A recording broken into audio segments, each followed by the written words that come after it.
안녕하세요. 네, 안녕하세요. 안녕하십니까. 안녕하십니까. 반갑습니다. 실험적 예. 예술 특별상. 네. 재밌네요. 우리 네. 참 이 관장님 이럴 때 보면 아이고 뭐 참 아니에요. 짚고 넘어갑시다. 네. 이 자체의 철학적인 이런 실험적인 태도가 참 이 관장님 참 보석 같은 분이시다. 고맙습니다. 예. 자, 오늘 난 남자분인 줄 알았어요. 네, 저도 처음에는 이름만 봤을 때 그러니까. 다들 그렇습니다. 소개 예, 부탁드립니다. 오늘 그 K아트 프라이즈에서 실험적 예술 분야의 특별상을 받으셨던 정준 선생님 모셨습니다. 예. 반갑습니다. 감사합니다. 네, 감사합니다. 자, 작품 활동의 배경이 되는 또는 이제 자기소개를 부탁하는데 네네. 이제 우리가 알고 싶은 거는 이제 에피소드예요. 네네네. 개구장이었는가? 예, 말씀해 주세요. 네. 반갑습니다. 저는 정준 작가인데요. 솔직히 제가 이 자리에 와 있다는 자체가 지금 굉장히 흥분도 되고 새로운 경험도 되고 그렇습니다. 근데 제가 사실은 연필 잡을 때부터 그림을 그렸어요. 엎드려서 한 서너 살이었겠죠? 그리고 이모가 그림을 잘 그리셔서 스케치북 있죠, 우리 어렸을 때. 그래서 색연필로 크레파스로 쟁일 그렸어요, 정말. 시작하시고 벌써 쟁일이요? 네, 진짜 놀질 않았어요, 밖에서. 이 관장님 쟁일이를 한 말이. 쟁일. 네. 그랬는데 이제 유년 시절에 이제 회화 공부를 좀 계속했죠. 이제 그걸 이제 전공으로 이제 해야겠다고 생각을 하고 했는데 저희 88학번이 디자인이 굉장히 시작점이었어요. 그래서 디자인 전공으로 이제 고3 때 전형을 했죠.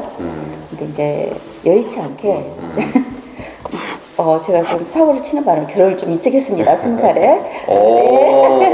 그래서 결혼 생활 하면서 대학 생활도 1년을 마치고 그냥 그림의 어떤 그런 아쉬움, 갈등, 후회, 미련 등을 안고 한 30여 년 동안 그냥 주부 생활을 열심히 했어요. 그게 이제 제 직업이 된 거죠. 그랬는데 지금 제 옆에 있는 남편이 제가 그림 그리고 싶다 그런 생각을 매일매일 했던 것 같아요. 그전에도 마음속으로 했던 걸 그걸 입으로 이제 우리 신랑한테 했더니 해! 그러더라고요. 해봐. 그랬더니 아니야, 나는 지금 못할 것 같아. 학원까지 다녀야 될 것 같아. 했더니 당신은 할 수 있을 것 같은데 이제 그런 말씀을 하셔서 남편의 도움으로 솔직히 시작을 한 겁니다. 네, 용기를 줬고 또 격려도 해주고요. 그래서 시작을 한 게 지금에 이제 이르렀는데 항상 남편은 저한테 당신 그림 최고다, 최고야. 근데 우리 아이도 미술 전공을 했어요, 아들이. 네, 우리 애들도 엄마 그림 멋지다. 굉장히 자랑스러워 하더라고요. 그래서 용기를 많이 얻었습니다, 제가 사실은. 아드님하고 이제 남편분께서 네. 높은 빌딩에서 떨어뜨렸구만. 네. 그러니까요. 저는 무서워서 이렇게 웅크려 있었는데 밀은 거예요. 밀은 거예요. 한번 해봐. 이런 식으로요. 그래서 시작을 하게 되었고요. 어쨌든 앙대판당 피카다리 협회, 한국협회를 통해서 제가 밖으로 나온 거예요. 그렇구나. 다른 데는 전혀 경험이 없고 공모전도 한 적이 없어요. 그냥 집에서만 저만 열심히 그렸던 거예요, 몇 년 동안. 그래서 좀 더 발전할 수 있는 계기도 주시고 더 용기도 주셨고요. 그래서 감사드린 거죠. 그리고 저를 아껴주시는 모든 분들에게 감사한 거고 제 가족들 또한 감사한 거고 하여튼 앞으로 열심히 작업 활동을 할 생각입니다. 네. 여기 하나 제가 좀 보고 싶은 게 있는데 네. 이렇게 작업하시면서 지금 작업 환경을 조금 더 구축하고 하시기 위해서 네네. 미술관도 준비하고 네네. 있죠. 제가 멀리는 이제 작업을 하기 때문에 먼 곳에는 이제 갤러리를 이제 작업장이라 할 수 없고 집 바로 붙어 있는 부지를 지금 준비를 하고 있어요. 네, 그래서 봉사활동을 좀 하고 싶습니다. 첫째, 왜냐면 저처럼 어렸을 때 그림을 그렸거나 그리고 싶었는데 못 그리시는 분들 있죠. 좀 연로하신 분들, 이렇게 그런 분들을 봉사를 해서 와서 그냥 문화공간. 네, 문화공간으로 이렇게 내드리면서 그냥 하고 싶은 대로 거기에 제가 좀 도움이 되면 좀 도움을 주는 그런 봉사활동을 좀 하고 싶습니다. 그런 계획이 있습니다. 엄청난 거네. 그렇죠. 예, 그래서 그냥은 아닌 것 같아요. 우리 그 전에 뭐 정준 선생님이 그런 준비도 있고 하니까 우리 피카드리 작가들 여러분들 계시거든요. 그래서 같이 오면은 작가 화우처럼 네네. 그런 활동도 하고 아마 재밌게 아트 활동을 합시다 이런 얘기 하시더라고요. 네, 너무 좋았습니다. 그러고 싶습니다. 네, 어떻든 이제 우리 들어가 봅시다. 일단 나는 I am not study 아닙니다. I am not art study. 그죠? 그리고 네. 게다가 난 단절되었다. 그러나 내가 그 우리 사랑하는 아들과 또 사랑하는 남편이 적극적으로 빌딩에서 떨어뜨려서 난 그리게 됐다. 뭐 이거 아니에요? 그죠? 그런 것 같습니다. 표현을 그렇게 해주시니. 네. 네. 근데 쭉 이제 그 작가의 인생 스토리를 이제 들어보니까 어렸을 때부터 아마 뭐 그 기억이 없는 뭐 3살부터라고 얘기를 하셔서 네, 그런 것 아주 같아요. 타고나기를 이제 천부적인 당연하죠. 소질을 갖고 계셨다고 봐요. 그래서 그 속에는 이제 미술적 재능이라는 거는 뭐 공감 능력이라든가 네. 또는 그 공감은 뭐 주변 사물과의 대화에서 공감 능력 그리고 공간을 확장하는 능력 그리고 조용성이라든가 이런 게 다 들어가 있지 않습니까? 네. 그래서 미술적으로 충분히 이제 재능을 갖고 이제 나오셨고 네네. 어린 시절에 많이 이제 그 재능을 펼쳐 보셨던 것 같아요. 그러면서 이제 미대를 가셨고, 예, 그리고 한때는 뭐 해학과보다도 디자인 쪽으로 또 선망받는 부분이 있어서 디자인을 가셨지만은 결국은 마음속에 그 회화적 방식과 회화적 성향이 있기 때문에 네. 나중에 인생에서 다시 회화로 돌아와서 작품 활동을 지금 하고 계시다. 네네. 그렇게 되셨는데. 아, 네. 저는 이제 조금 이제 우리가 이제 그 대가들을 비유하기를 두려워하잖아요. 네. 근데 원칙 중에 하나가 이제 고흐를 너무 사랑하잖아요. 우리가. 고흐의 동생, 그죠? 그 고흐 동생이 없었으면 오늘날 동상도 이렇게 2분이 세워져 있어요. 아, 세워. 네. 아 그러면 네네. 그 동생이 안 사줬으면 사줄 사람이 없어. 고흐가 생전에. 네, 고흐 동생이 곧 아들이요, 남편이 아닌가 이런 생각이 들어요. 반드시 그 있습니다. 그 아트의 영웅이 나올 때는 이분은 그 친구 원칙. 예.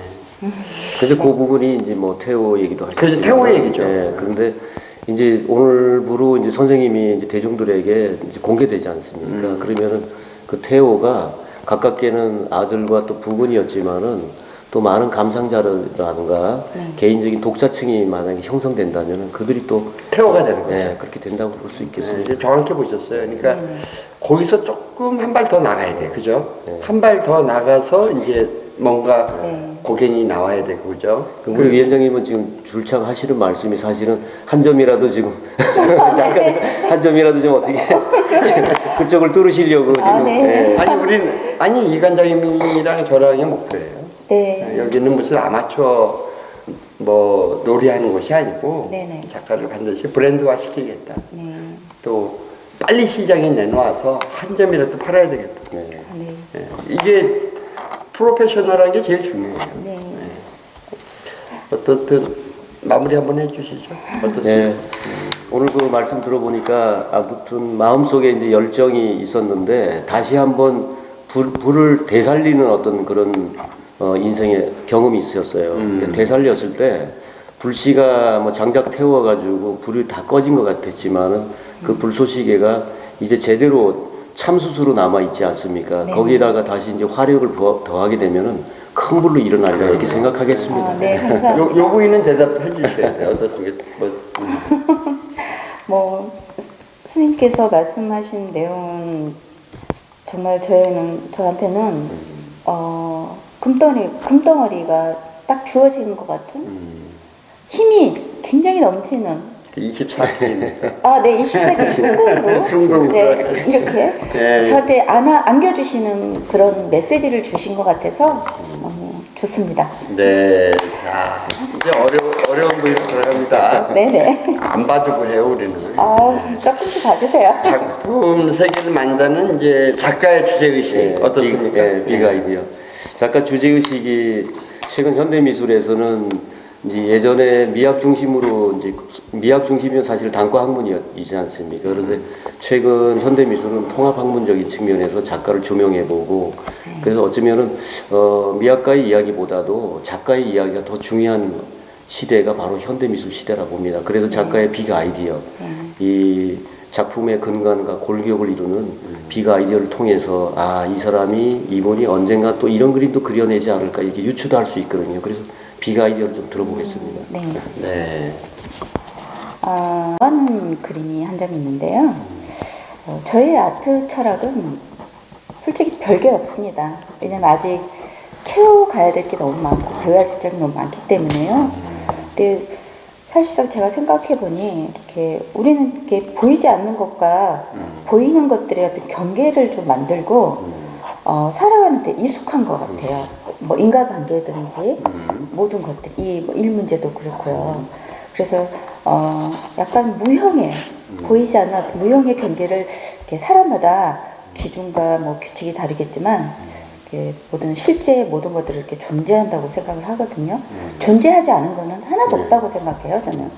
그래서 좀 선이 없고 또 경계를 무너뜨리고 두수가 없는 뭐 시작과 결과가 줄거리가 없는 그림을 한번 시도를 좀 하고 싶었고요.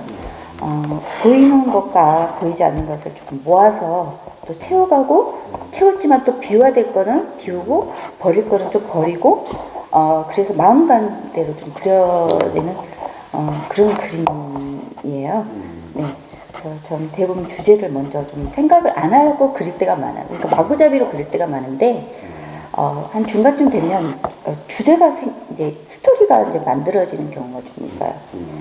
뭐 어쨌든 주제를 만들어 놓고 그림을 그리기도 하지만요. 그래서 주위에 있는 모든 것들이 주제가 되고 주위에 느껴지는 사람들의 감정, 감성, 뭐 저의 뭐 주제가 다 되죠. 모든 것들이 다 땅에 굴러다니는 돌 하나도 저희 집에 키우는 강아지 2마리도 보고 있으면 주제가 되고요. 하늘을 봐도 주제가 되고 옆집 언니를 봐도 주제가 되고 그런 주제를 가지고 그림의 틀을 한번 깨보자. 이제 그런 의도가 있죠. 그래서 제 그림은 그냥 스토리예요. 그냥 상대방이 제 그림을 보고 이해를 못할 수도 있지만 나름 자기만의 또 스토리를 만들어 가시지 않을까 그런 생각입니다. 야, 너무 좋네. 선생님하고 이제 방송 전에 좀 이야기를 나눴습니다. 네. 나눴고 제가 이제 원고에 이 주제의식에 대한 글도 이렇게 받아봤거든요. 네. 그래서 먼저 크게 눈에 띄는 부분들이 이제 이 세상에는 이제 경계가 없는 부분이 있는데 사람들은 이 현상에 대해서 이제 구분 지으려고 하고 경계 지으려고 하는 부분이 있다. 그렇지만 그 부분을 나는 넘어서서 있는 어떤 그 세계를 좀 보고 싶고 표현에 있어서도 그러한 표현들을 하고 싶다. 그래서 방법론적으로는 그래서 이제 좀 파격적인 부분들. 그래서 작품을 이렇게 제가 몇 가지를 넘겨보니까 상당히 장르별로 애매모호할 정도로 다양한 부분이 있었어요. 완전 추상 미술이 있고, 그 다음에 대상을 이제 그리고 사물을 정교하게 그려내는 방식도 있었고, 그래서 나름대로 표현법에 있어서도 이분이 좀 파격성을 가지고 움직이고 계시구나를 파악했거든요. 그래서 좀 정리를 해봤습니다. 그리고 정리해서 대화를 나눠보니까 그 어느 정도 일치가 하는 부분이 있었어요. 그러니까 우리 동양에는 이제 불이법이라고 있지 않습니까? 네. 그래서 이 불이라는 것 자체가 이제 하나를 둘로 쪼개서 보지 않고 또 둘이 있으면 그걸 하나로 볼 수 있는 통합적 안목에 대해서 접근하는 방법이라고 생각하는데 한편 불이가 이제 세상에서 소통하면서 이 소통 방식으로는 자타일이라는 방식이 있어서 타자와 나의 경계를 좁히면서 하나로 볼 수 있는 그런 어떤 방법론이 있거든요. 근데 마침 현대 미학에서 지금 서양에서 대략 한 2005년도부터 2007년도에 가장 핫한 화두가 됐던 부분이 바로 릴레지레이션, 그러니까 관계주의에 입각한 미학을 실천하자라는 현대 포스트 모더니즘 이론이 있거든요. 그래서 관계주의를 보자면은 이 자타이례적인 방법론을 통해서 관계주의로 보자면은 상대방과 내가 하나가 될 수는 없지 않습니까? 근데 하나 되는 방법론이 역지사지해서 그러니까 타자의 입장을 내가 만약 입장을 바꿔놓고 본다면은 그가 원하는 거 이런 걸 또 들어줄 수 있지 않느냐는 방법론이 이제 역지사지고 그것이 바로 관계주의를 실천하는 방법론이거든요. 그래서 현대미학 우리 피카드 K아트 프라이즈가 마침 그 오마주를 통해서 미술을 정의하자라고 실천하고 있었어요. 근데 이 오마주 자체가 미술과 관계되어 있는 여러 관계성에 대해서 칭찬해주고 박수 쳐주고 오마주 해가지고 미술에 대한 새로운 현대적인 방식을 실천해보자라는 거였는데 어쩌면 선생님 그 생각이나 또 의식 속에 또 크게 보자면 사상과 철학인데요. 그 속에 바로 이런 관계주의 실천을 해보고자 하는 그리고 더 깊게 나아가면 우리처럼 된다면 오마주적인 어떤 생각을 갖고 있다 이렇게 좀 보이더라고요. 그래서 그러면서 이제 새로운 것들에 대한 표현력의 방법에서 이제 파격성 같은 거를 볼 수가 있는데요.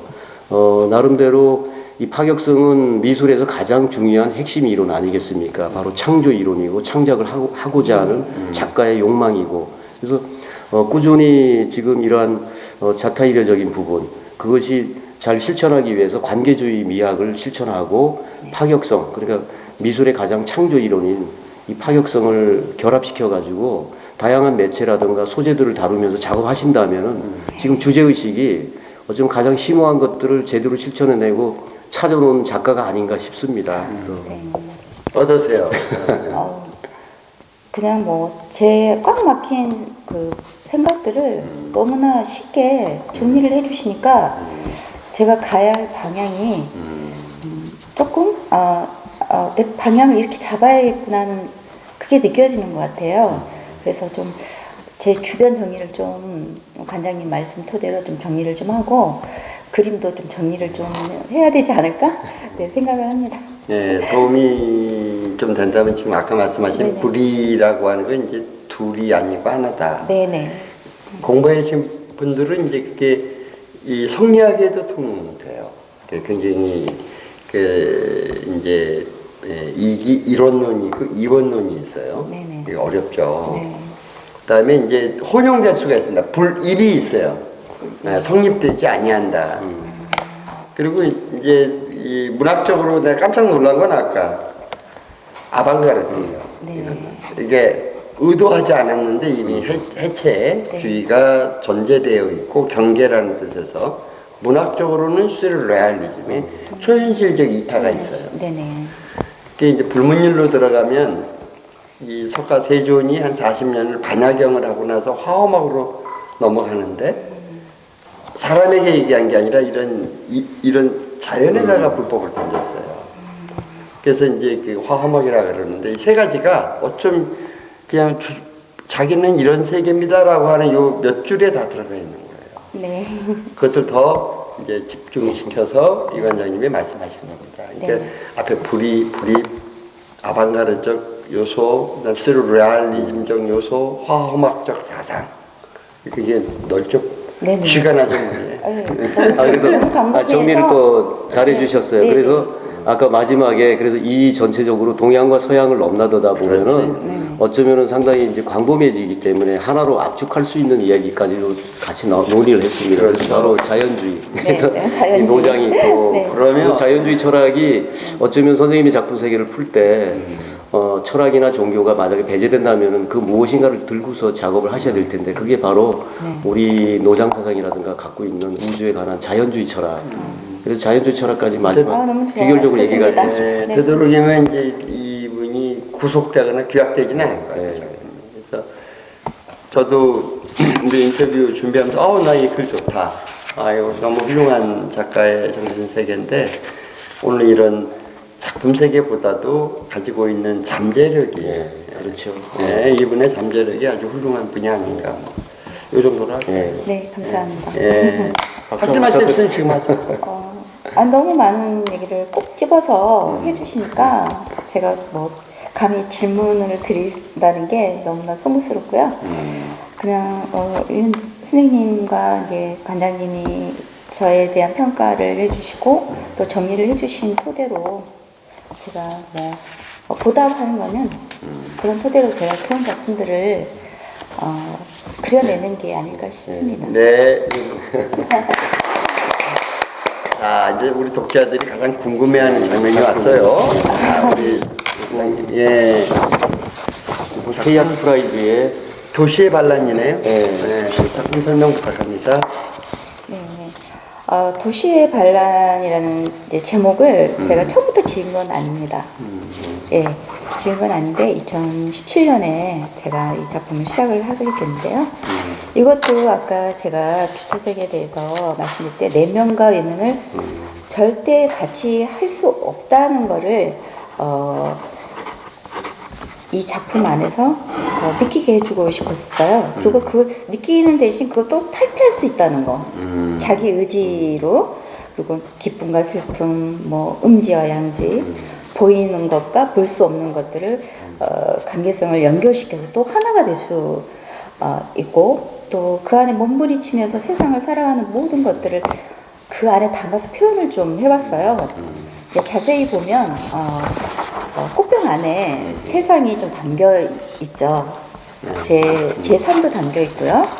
네, 그래서 뭐 보이는 사람들에 따라서 상상과 잠시 멍하니 이거 뭐야 하면서 멍하니 쳐다보다가 자신과 이렇게 연결을 시켜서 또 느끼는 대로 다양한 주제 나올 수 있는 작품이 아닐까 생각을 합니다. 네, 우리 관장님 어떠십니까? 예, 그림을 지금 유심히 보니 이 안에 도시 반란이 도시가 없는 줄 알았는데 도시가 있어요. 있죠. 예. 있죠. 예. 이 병 속에 규격화되어 있는 그 건축물들이 있고, 그다음에 이제 도시라는 거는 그 단어 하나가 어쩌면은 어떤 시스템적인 이야기를 얘기하고 있는 것 같아요. 도시가 돌아가려면은 그 안에 이제 사물이 있고 인간이 있고, 그다음에 자연물이 이제 들어와서 에너지가 공급되고 하면서 유기적으로 돌아가는 형태인데, 도시의 반란 그러면은 어떤 유기적 시스템 자체에 반란이라고 하면 새로운 것들, 또 창조적인 어떤 것들, 또 파격을 통해서 새로운 것들을 만들어내고자 하는 욕구 같은 것들이 함축되어 있는 어떤 제목이고 내용이면서 그런 이야기 스토리가 아닌가. 아까 스토리가 뭔가 했지만은 그 스토리가 이렇게 해서 하나의 스토리를 했다는 스토리였거든요. 이번에 받으신 상의 작품이죠. 예, 실험적 예술. 예. 실험적 예술상을 예. 받은 작품이죠. 저는 이제 우선 그 아바타 블루가 제일 먼저 왔어요. 이 파란 색감이. 예. 근데 아바타 블루가 있고 유로판 블루가 따로 있죠. 그 바탕이. 그래서 내가 좋아하는 색이긴 해서 호감이 확 가더라고. 부티가 나더라고 작품이. 일단 비싸 보이는. 네. 맞죠. 뭐 형태상으로도 예, 지금 이런 색감들이 이제 많이 나와 있지는 않고, 그렇죠. 예, 그다음에 특이한 형태상을 구성하고 그렇죠. 있어요. 그래서 조형성 같은 부분에서도 새로운 조형성을 나름대로 갖고 계시고. 그런 면에서 이분이 우리가 감히 어떤 분한테도 평가할 수 없는 천재성이 있지 않느냐. 그러니까 굉장히 이렇게 다듬어서 일부러 만들어진 아티스트는 아닌 것 같아요. 어쩌면은 지금 그 혼자서 작업을 거의 외부와 단절해서 그렇죠. 작업 세계를 꾸려가는 부분이 크시거든요. 꾸준히 일단은 그 부분이 장점으로 작용하는 부분은 그 서로 이제 유사성이라든가 이제 이런 게 피해지면서 나름대로 독창적인 조형성 같은 부분이 더 만들어졌다. 그렇죠. 예, 이 색깔 이렇게 넘어가는 건 고고의 야경에도 저 색깔이 나오는데 약간 그래. 지금 저 아바타 블루를 잘 모르시는 것 같아요. 아바타의 그 블루 색깔을 잘 모르시는 것 같아요. 근데 유로판 블루는 좀 달라요. 네네. 그 고흐의 그 이제 청색 쓴 게 있어요. 네네. 세 가지를 보시면 아 내가 누구다라는 게 보이고 네. 자살의 흔적도 보여요. 죽을 이유는 없잖아. 한두 번에 잘 사셨는데 네. 아주 깊은 외로움이 보여요. 크레용 같은 느낌. 네. 그때 그런 심정이 좀 있었던 것 같아요. 그죠? 네, 선생님. 그런 아주 깊은 우울도 보인다. 네. 요거 나도 요거 전체적으로 예. 상처. 우리 이 관장님 아니면 이거 이렇게 큰 휴대폰 안 나와요. 네, 그런 것 같아요. 깜짝 놀랐습니다. 자, 이거 한번 볼까요? 자, 가슴 아픈 역사인데요. 예. 저는 뭐 이 그림을 그릴 때 생각을 좀 많이 했던 그림이에요. 제 자신을 많이 돌이켜보는 시간이 됐었어요. 지금은 이제 행복하지만 그림 때문에 많이 행복해졌지만 그 당시까지는 굉장히 많은 상처들을 제가 가지고 있었고 그 상처들 때문에 저를 가둬놨던 그런 상황이었어요. 근데 그런 나를 우리나라 역사를 보게 됐어요. 아, 우리 역사도 나갔지 않았을까? 뭐 이제 뭐 과거에 어려웠던 압박당하고 속박당하고 뭐 강압에 의해서 이렇게 상처들을 받았던 우리 역사하고 저하고 이렇게 연결을 시키다 보니까 이런 그림이 나온 것 같아요. 그래서 언젠가는 이걸 깨트리고 이제 상처도 치유가 되고 그랬으면 좋겠다는 바람으로 이 그림을 생각하면서 그렸던 것 같아요. 저는 뭐 솔직히 소주병으로 보였는데 어떻습니까? 예, 형태상으로 보자면은 지금 역사 얘기를 하시니까 역사라는 거는 보면은 뭐 정반합의 원리로 아날로그처럼 돌고 돌지 않습니까? 그래서 지금 아까 병 얘기가 나왔는데 어떤 일정한 역사라고 하는 일정한 시기가 하나의 카테고리처럼 묶여 있거든요. 그리고 그 카테고리가 끝나면 다른 역사의 카테고리가 또 시작이 되고 근데 그 몇 개 패턴이 만들어지면 그게 정반합으로 도는 어떤 형태상을 갖고 있는데 마침 그 역사라든가 아픔의 그 시기 그런 걸 역사와 관련지어 얘기하셨는데 형태상 자체도 좀 그런 형태를 갖고 있어요. 예. 하나의 덩어리들이 또 다른 형태들이 이렇게 세 개가 이제 한 묶음이 돼서 이제 돌게 되면 역사성이 돌고 네네. 아픔의 역사의 흐름의 흔적들. 네네. 그러면 앞에도 그랬어요. 근데 내가 열받으면 내가 열받지 무슨 도시에 반란이냐. 도시라는 걸 차용했단 말이죠. 근데 내가 아프면 소주 한 잔 먹으면 됐지 왜 또 역사라는 걸 차용했느냐 보면 이분은 표현저런데 굉장히 그 유나이트적인 소사이어티적인 공동체적인 이런 사실은 학교 가서 운동권이 아닐까 원래 그런 것들을 이 패거리 정치를 선호하는 좋게 얘기하면 이분은 두 에너지가 있는 것 같아요. 아주 고상한 작가로서 이렇게 하는 것도 있고 어딜 가나 이 완장차는 그런 또 리더십도 있는 분 같아요. 그러면은 혹시 제가 한번 여쭤보세요. 맞습니다. 저희 맞죠? 초등학교 때 이거 띠 두르고 교문에서 그거 지적하는 거 했습니다. 그렇죠. 아니 삶도 그러신 것 같아요. 삶도 굉장히 이렇게 공유하고 떡도 이빠이 해가지고 나눠 먹고 네, 어떻게 하셨어요? 뭐 맞습니다. 그런 아주 좋은 저희 냉장고가 4개인데요. 다 나눔의 냉장고입니다. 김치고 마른 반찬. 네 개를 네. 봐요. 근데 저는 이만큼 먹습니다. 근데 주위 사람들을 전부 다 나눠주기 위해서 많이 합니다. 본인이 요만큼이지 옆에서 먹으면 그러니까 제가 먹는 건 이만큼. 그 아무튼 연결되는 말씀을 꺼내셨네. 아까 미술관 이야기도 그렇죠. 거기에 네네네. 지역사회에서 이제 어르신들도 이제 그동안 잃어버렸던 자기 꿈을 네네. 여기서 마저 좀 채우시고 네네. 좀 인생을 회복할 수 있는 네네네. 그런 공간으로 쓰십시오라고 준비하셨다는데 네. 그래서 주제의식에서 마지막 귀결되는 부분이 자연주의 철학으로 올라가게 되면은 그렇죠. 이게 자연주의는 이제 우주의 모태이기 때문에 포용의 어떤 철학이고 그래서 큰 덩어리의 어떤 전체성을 갖고 있기 때문에 작은 것들, 작은 부분들이 하나씩 채워지고 완성되면 큰 것이 이루어진다라는 그런 논리를 갖고 있단 말이죠. 그래서 완장 얘기도 나오신 것 같아요. 그림이 그래요. 소사이티 얘기. 그 유나이티적인 아주 이쁜 마음이 있다. 참여라고 하는 이분이 그런 게 있고 이제 맨 마지막 작품 한번 그게 목련 이별아 그죠? 네. 그리고 이젤에 지금 올라가 있는 이런 형태라서 네. 조금 복잡해 보시면 가운데 그림이 있습니다. 제가 설명을 해야 되는 예. 거죠. 이 그림은 제가 이제 초창기에 그렸던 그림인데요. 목련꽃을 좀 좋아하긴 합니다, 제가. 근데 목련은 굉장히 단아하잖아요. 그렇죠. 꽃만 피었다가 단시간에 그냥 예. 소리 소문 없이 떨어져 버리잖아요. 그런 단아함보다는 그 단아함을 강직하게 만들어주고 싶었어요. 목련의 나무를. 나는 약하지 않아. 나는 강한 꽃이야. 강한 나무야. 나는 강하게 살고 싶어. 이제 그런 거를 이제 표현을 하고자 했고요. 이 그림은 어떤 한 사람을 위해서 제가 그린 거예요. 저희 남편을 위해서 우리 남편이 사업을 막 시작했을 때 그림 그리는데 선물로 제가 이 강직한 목련처럼 강직하게 사업을 열심히 해달라는 그런 마음으로 그렸던 그림이고요. 이 그림도 제가 보면은 저의 아픔이 조금 묻어 있긴 합니다. 왜냐면 가시처럼 조금 나뭇가지에 뾰족뾰족하게 원래는 나무 자체는 그런 게 없어요. 그렇죠. 네네 없는데 그걸 조금 제 마음을 거기다가 좀 표현을 했던 것 같아요.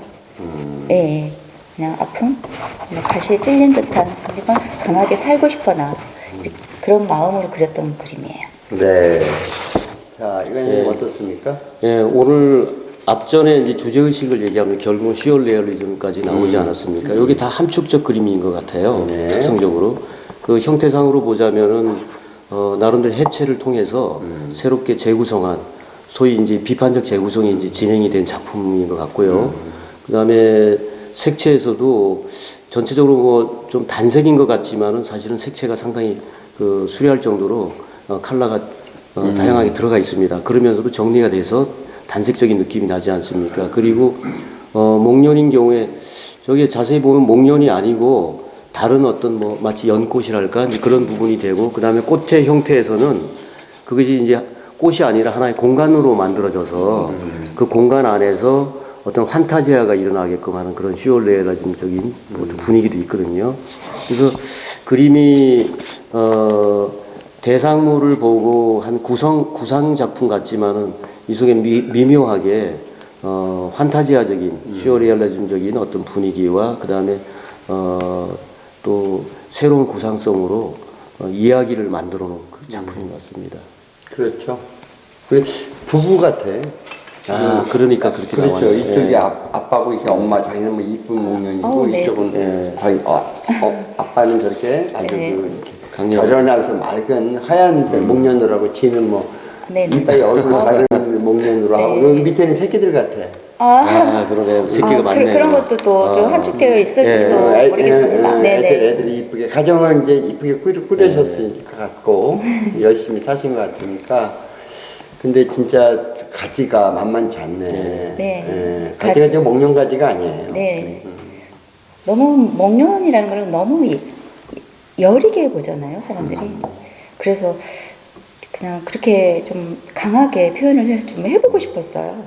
이 작품에서 이제 앞으로 이제 연작이 처음에 이 작품을 통해서 이러한 형태상이나 이 제목이 나왔지만은 요거를 바탕으로 해서 시리즈가 나오면은 네. 더 뭐 어떤 그런 추상적인 계획- 것도 그런 나오고 계획입니다. 아주 좋은 작품 네네. 많이 나올 네네. 수 있는 모태가 되겠는데요. 네, 좋습니다. 이 정도 할까요? 네. 예. 네.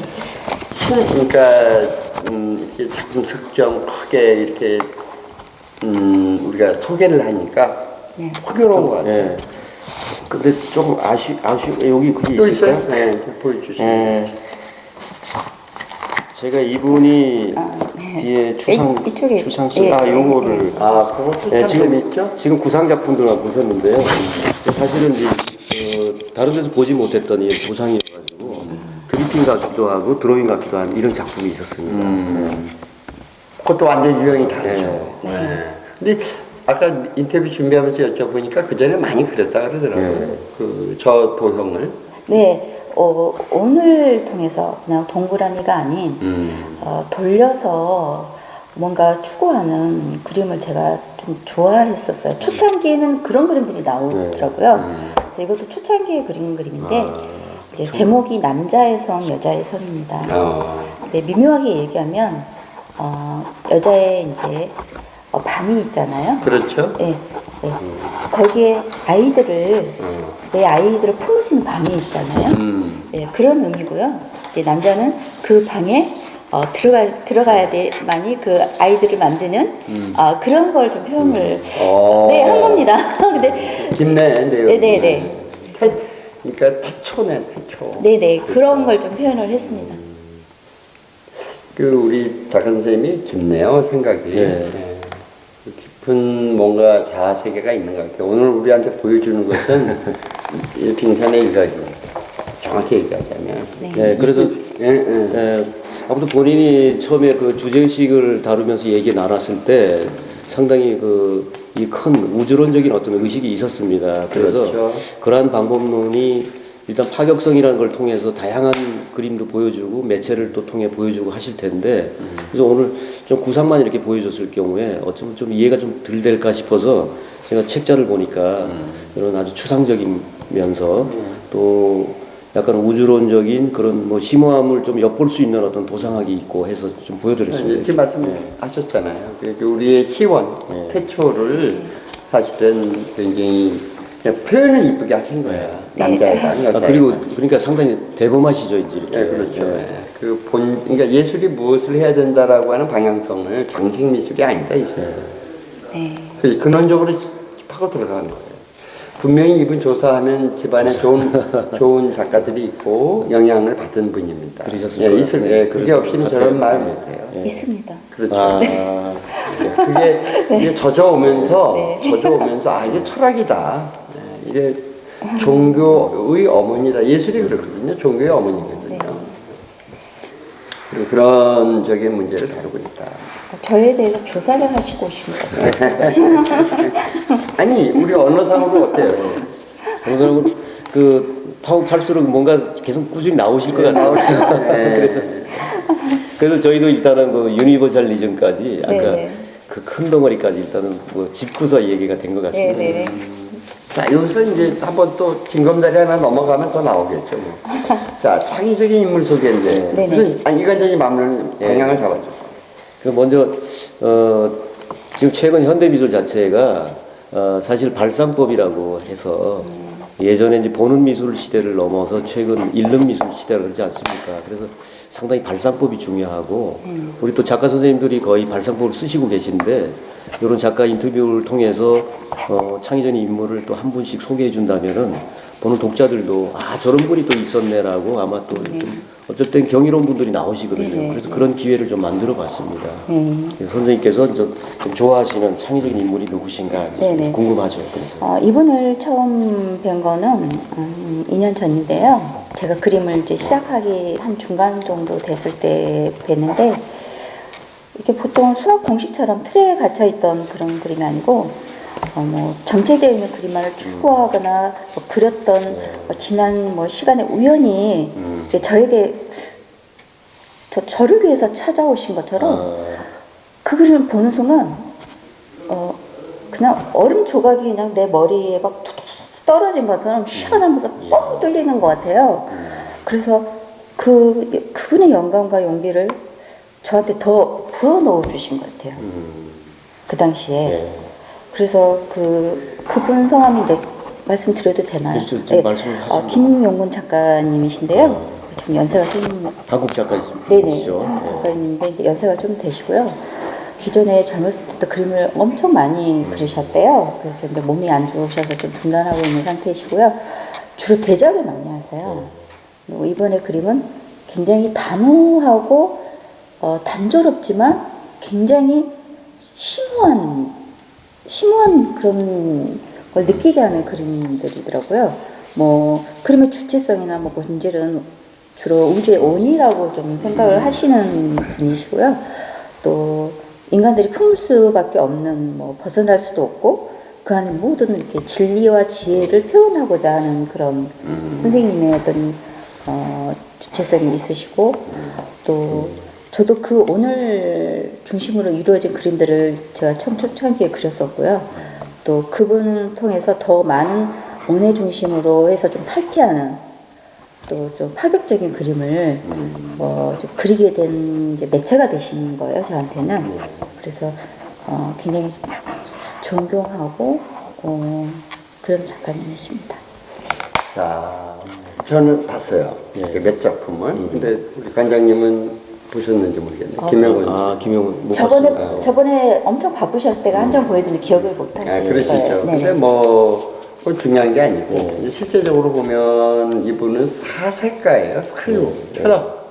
네네. 그 그림이 우주 본질을 다루고 있는데 네네. 우리 작가 선생님은 그렇다는 뜻이에요. 네, 그걸 전이가 된 거예요. 네네. 제가 말씀을 네.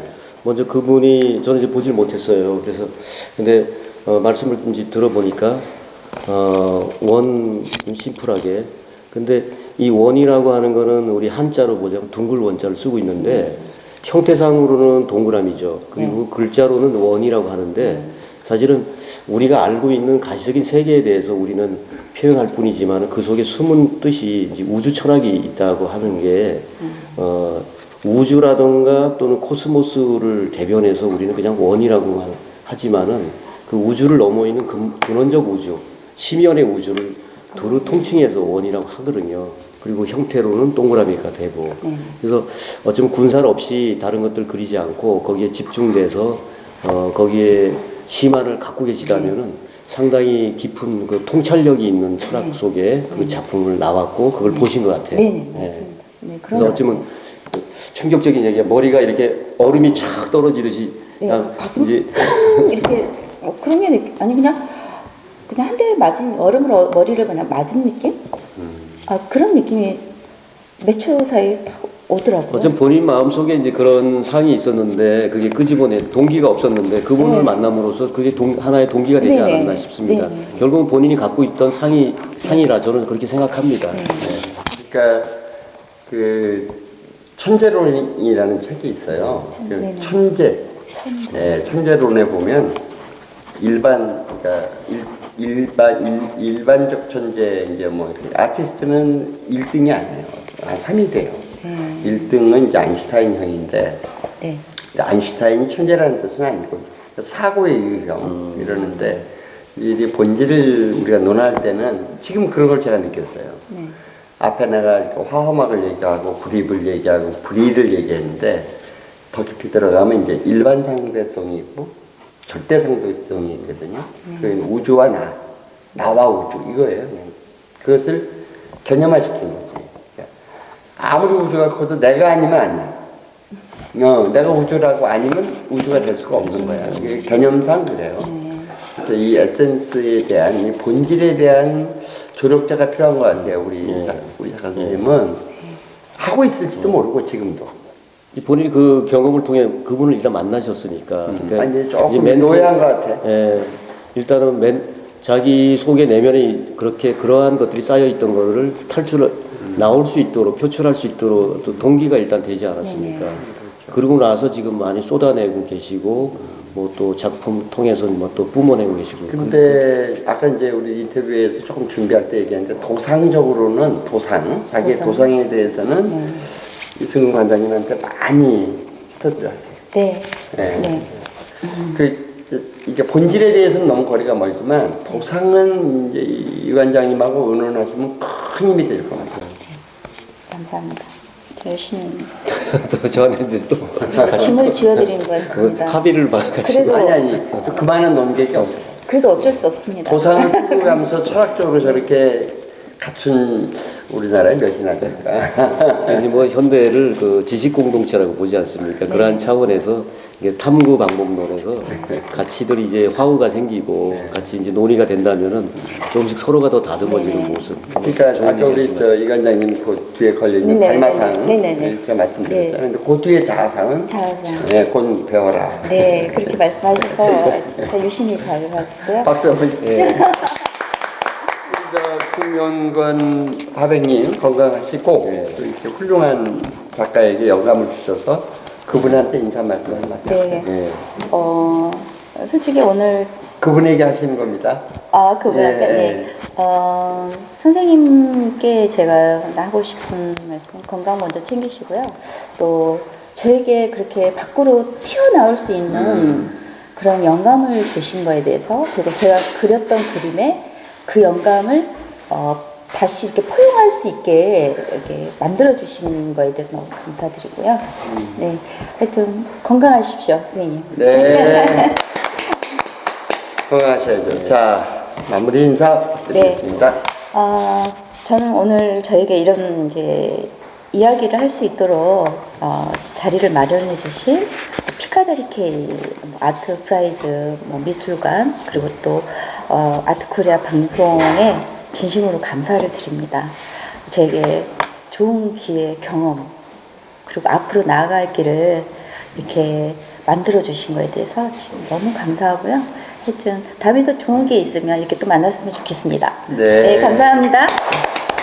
원장님 마무리해 주세요. 오늘은 그 K아트 프라이즈에 실험적 예술 분야에 이제 특별상을 받으셨던 정준 선생님 모셨는데요.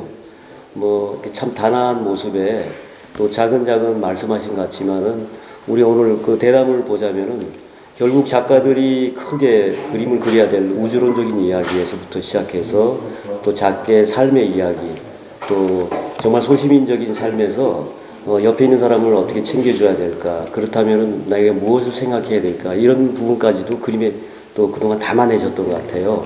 그래서 오늘 아마 유추해 보건데 이 선생님이 앞으로 큰 또 스케일 있는 그림도 또 보여줄 수가 있고, 또 우리 삶의 또 소시민적인 또 이야기 또 보여줄 수가 있고, 많이 앞으로 기대가 됩니다.